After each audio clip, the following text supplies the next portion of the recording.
Hello दोस्तों, कैसे हो आप देख रहे हैं न्यूज बाय देविंदर। हमारी मदद कीजिए। एक कागज के टुकड़े पर ये संदेश लेकर पनामा सिटी के लग्जरी डेकापोलिस होटल की खिड़कियों पर दो लड़कियां खड़ी हैं। ये होटल अपने ग्राहकों को ऐसे कमरे मुहैया कराता है जहां से समुद्र दिखता है। इसमें दो खास रेस्तरां, एक स्विमिंग पूल, एक स्पा है। प्राइवेट ट्रांसपोर्टेशन की भी सुविधा है। लेकिन ये होटल अस्थायी हिरासत केंद्र में बदल चुका है। यहां अमेरिका से वापस भेजे गए 299 प्रवासियों को रखा गया है। पनामा सरकार ने मंगलवार को इसकी जानकारी दी।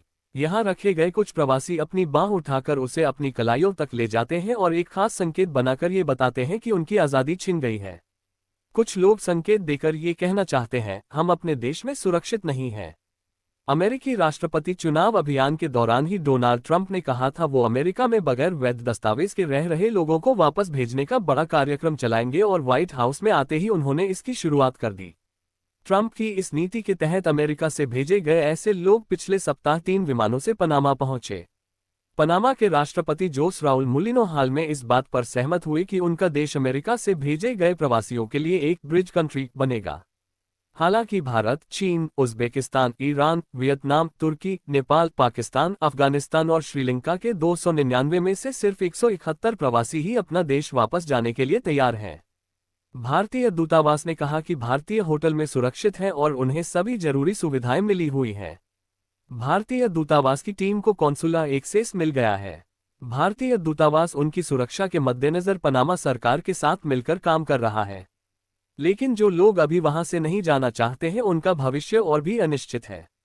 पनामा सरकार ने बताया कि इस समूह को डैरियन प्रांत के एक कैंप में भेज दिया जाएगा।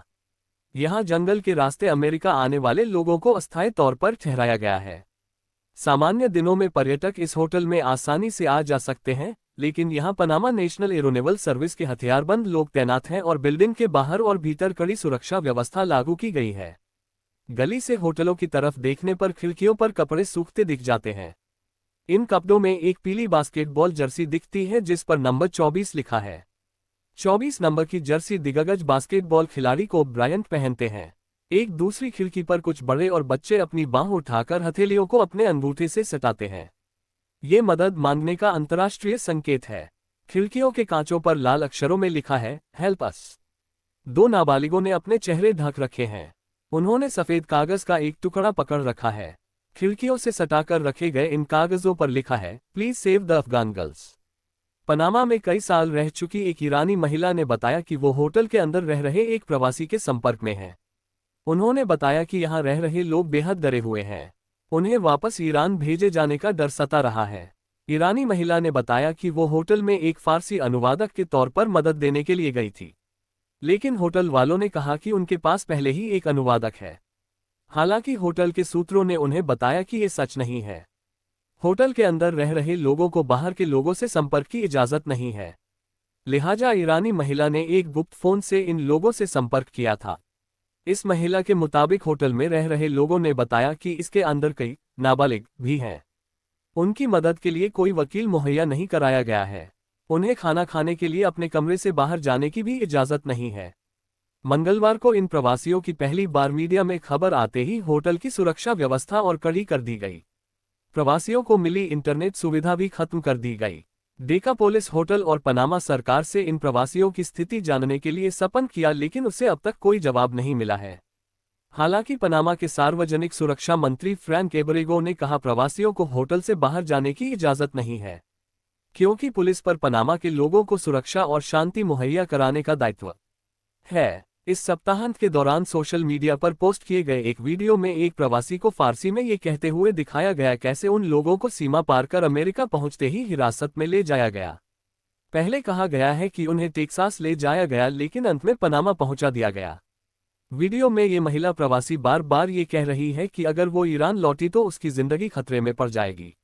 ईरान की सरकार उसके खिलाफ बदले की कार्रवाई कर सकती है। उसकी मंशा अमेरिका में राजनीतिक शरण मांगने की थी। विश्लेषकों का कहना है कि बगैर वकीलों तक पहुंच के राजनीतिक शरण मांगने की प्रक्रिया कठिन है। अब पनामा में ये कठिन हो जाएगा क्योंकि यहां की सरकार ने कहा कि प्रवासियों को ये सुविधा नहीं दी जाएगी। एबरेगो ने मंगलवार को कहा कि ये प्रवासी अस्थायी तौर पर पनामा में ही रहेंगे। उन्हें इस देश की सुरक्षा मिलेगी। उन्होंने कहा, हम अमेरिकी सरकार के साथ इस बात पर सहमत हैं। वे यहाँ अस्थायी हिरासत में रहेंगे। उनकी सुरक्षा के लिए ये जरूरी है। उन्होंने कहा कि जो प्रवासी अपने देश में नहीं लौटना चाहते हैं उन्हें किसी तीसरे देश को चुनना होगा। उन्होंने कहा कि ऐसे हालात में इंटरनेशनल ऑर्गेनाइजेशन ऑफ माइग्रेशन और शरणार्थियों के लिए संयुक्त राष्ट्र उच्चायोग यानी UNHCR उन्हें वापस भेजने के लिए जिम्मेदार होगा। एब्रेगो ने कहा कि प्रवासियों को इसलिए डेकापोलिस होटल में रखा गया क्योंकि इसी में इन्हें रखने की क्षमता थी। एक दूसरे वरिष्ठ अधिकारी ने कहा कि उन्हें ज्यादा प्रवासियों के आने की उम्मीद नहीं थी, क्योंकि उन्हें लाने के लिए विमानों की संख्या बढ़ाने की पर सहमति नहीं बनी थी। अमेरिकी राष्ट्रपति ट्रंप की ओर से पनामा नहर पर दोबारा दावे के बीच विदेश मंत्री मार्को रूबियो पनामा पहुंचे थे। इस यात्रा के दौरान पनामा इस बात के लिए राजी हो गया था कि वह अमेरिका से वापस भेजे जाने वाले प्रवासियों के लिए ब्रिज कंट्री की भूमिका निभाएगा। इंटरनेशनल ऑर्गेनाइजेशन माइग्रेशन के एक प्रवक्ता ने BBC से कहा कि अमेरिका से वापस भेजे गए लोगों को जरूरी मदद करने का जिम्मा इस संगठन पर है। उन्होंने कहा, हम इन लोगों की मदद करने के लिए स्थानीय अधिकारियों से मिलकर काम कर रहे हैं। जो लोग मर्जी से वापस लौटना चाहते हैं उनकी मदद कर रहे हैं। हम चाहते हैं कि उनके लिए सुरक्षित विकल्प तलाशे जाएं। अमेरिकी think tank migration policy institute में सीनियर रिसर्चर मुजफ्फर चिश्ती ने कहा कि कई प्रवासी ऐसे देशों से आए हैं जिनके मूल देश अब उन्हें वापस लेने के लिए तैयार नहीं हैं। उन्होंने कहा, इसका मतलब है कि उन देशों की सरकारों के साथ लगातार कूटनीतिक सौदेबाजी होती रहेगी।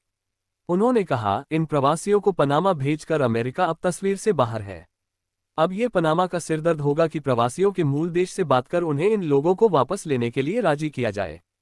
इस सप्ताह अमेरिका से प्रवासियों को लेकर एक और जहाज कोस्टारिका पहुंच सकता है। कोस्टारिका भी ऐसे प्रवासियों के लिए ब्रिज कंट्री बनने के लिए तैयार हो गया है। आप देख रहे हैं न्यूज देवेंद्र के साथ। चैनल को सब्सक्राइब कीजिए, लाइक कीजिए और शेयर कीजिए। धन्यवाद।